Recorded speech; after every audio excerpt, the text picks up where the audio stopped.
YouTube, what's going on? We're back with some more of the Frist Descendant Season 3, Episode 3 content here for you guys. We got Freyna out, rocking her Venom Synth Crit build, head-to-head with her Venom Synth Amplification build. Again, going head-to-head in the breach, so I just wanted to see which one was going to net me the better clear time, survivability, just seeing overall how they felt against each other. Again, go over all the thoughts in the video here. Everything's time-stamped. Again, go over the builds. Everything's stamped in there, so you can flip-flop to whatever you need. And yeah, showcase it out on the breach. So loving the new episode. We'll continue to grind this out. You guys are appreciating the content. You guys are liking the videos. Please feel free to turn on notifications, sub to the channel, drop a like. Alright, going to be going over my Freyna Venom Synthesis Crit build, putting it head to head with the amplification version of the build. Again, I've gone over this in my contagion comparison as well. The amplification build, in my opinion, is just the better choice for Freyna. The crit builds are fun, but again, that critical hit rate that rolls naturally with the, with their Descendant, it just isn't high enough. Even if you need a red Ancestor module with the skill critical hit rate to really jack that up into, I personally would like to see that closer to 50%. That's where I feel like it needs to be like a dangerous crit build. So at least you're critting at least that much. But again, is the build fun? I mean, we're only talking maybe over the course of the runs that I've done, maybe a 30-second differential consistently between this crit build and the Venom amplification build. So can all be just on how you run it versus how I run it. You know what I mean? We know what I mean. You might be able to run it better than I do. You get a little bit more out of the crit build. Maybe it's more viable than the amplification build. Anyways, that's just my opening thoughts on the two build. So to start off the crit build, we want the Toxic Mechanics Reactor. Again, we're speccing into the Toxic Skill Power with the tech. All of Freyna's skills are primarily tech, except for her second ability, the defense one. Go over that in a second. That's dimensional. We've got the roll exactly where we want. We want the skill critical hit damage and skill critical hit rate.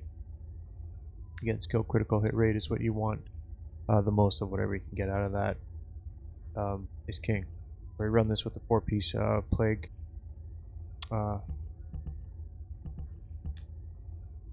4-piece plague set. Sorry, for the external component.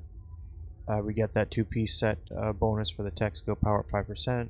The 4-piece set, again, when you're looking at your weapon, just remember that you're just taking that skill critical hit rate to 24% hit against it, and the firearm critical damage, again, you're taking a 36.8% hit against your critical hit damage. So when you're building out your weapon, just make sure you can build into the critical hit, but your 4-piece set on the plague is going to work against you off of that, so just keep that in mind. But we do gain the toxic skill power at 43.2%, which is bonkers. And then on acquiring a custom resource, we get an additional toxic skill power at 21.6% for a 10-second duration. Very nice 4-piece set for Freyna. As you can see with this build, it's not usually where I like to run it, but again, we're at 35,000 shield, 7, almost 8,000 HP. That's kind of okay. We don't really have too much shield to support us, but that's all right because our HP is pretty high. Our defense is in the okay range. So the crit build just again, when it comes to the modules, it's a matter of giving and taking. So a little survivability goes out the window. Anyway, so Arche tuning. This is the path that I take.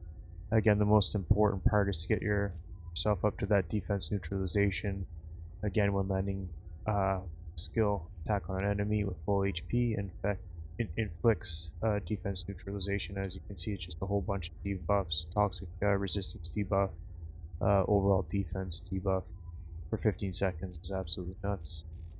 And we just want some skill cooldown, and we want to get over to the other mutant cell slot. I run it with a Toxic Cohesion. You got something better? Go ahead and run that. It's the one that I just have on there.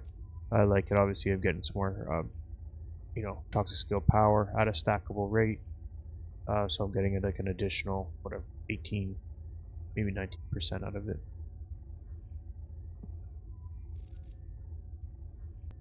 So again, as you can see, there's a little bit of deficiency in there with the firearm critical hit damage. It's just kind of unfortunate that we gotta get over there. So there's some ways. You got a better path or something that you think's better, by all means, go for it. But 100% you need that defense neutralization.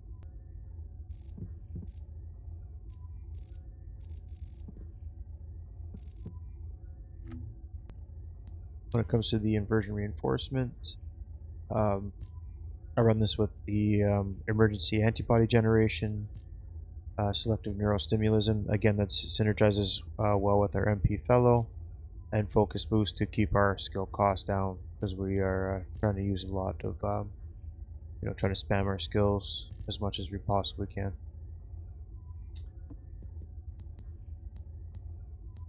Again, MP fellow, 45-second MP regeneration, 16% auto MP recovery.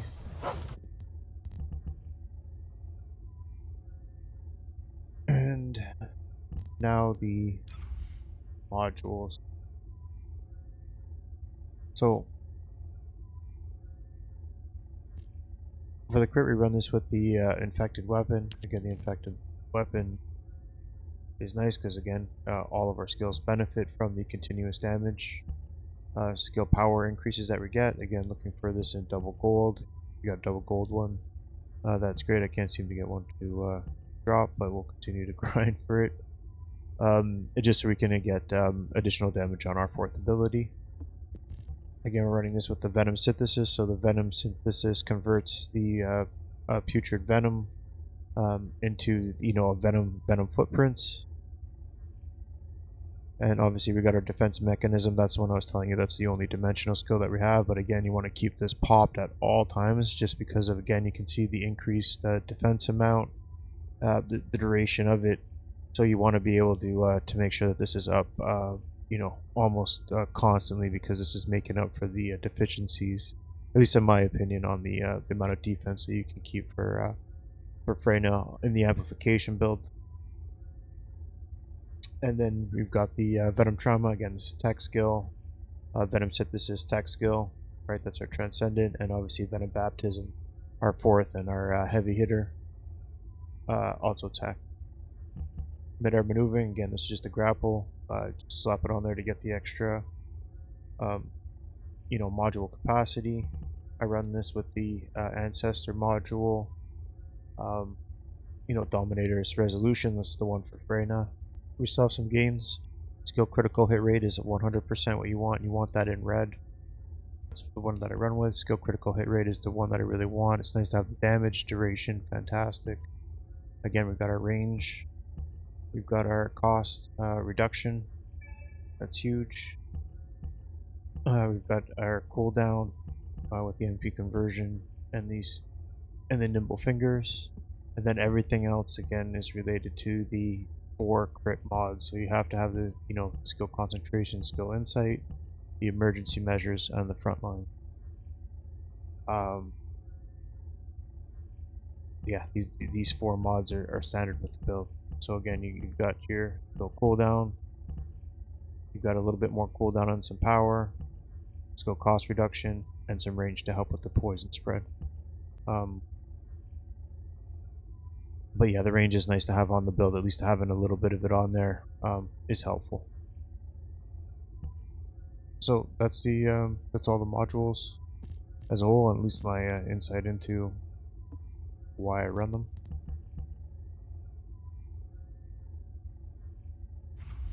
So for the weapon, again, we're running this with the Fallen Hope.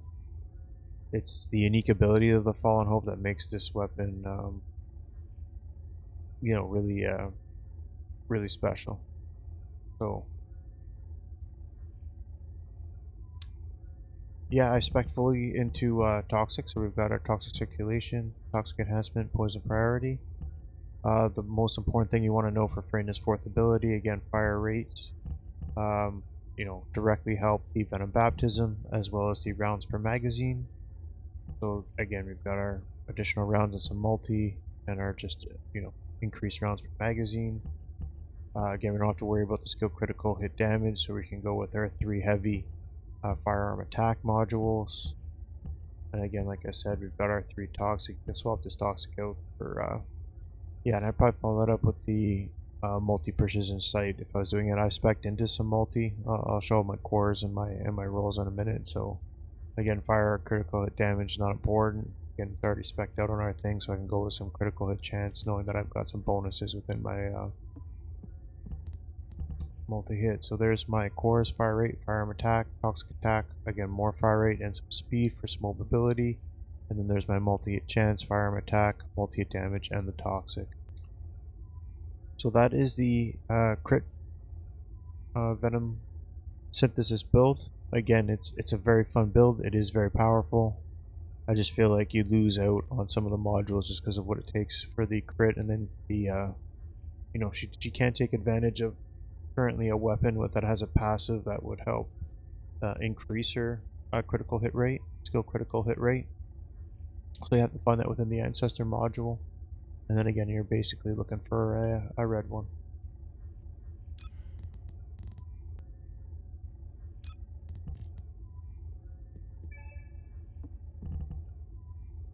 Alright, so this is my Venom Synthesis Amplification build.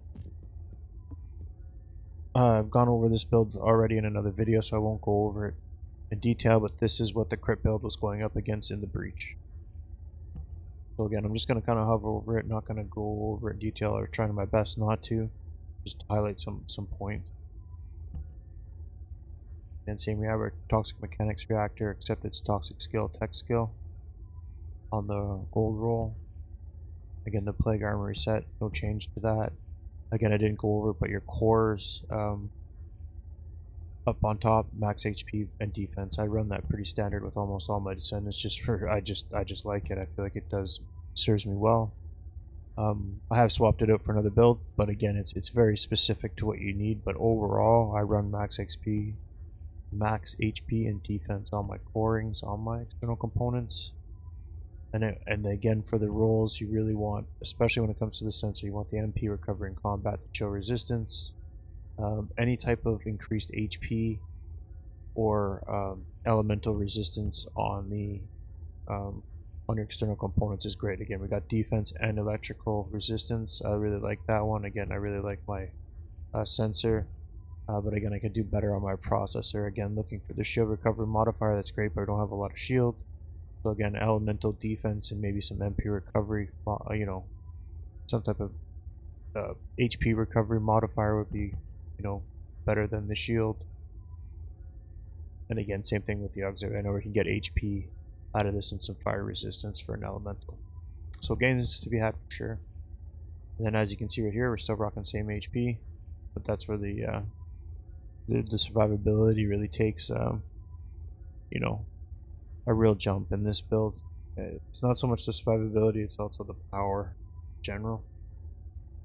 Again, in my opinion.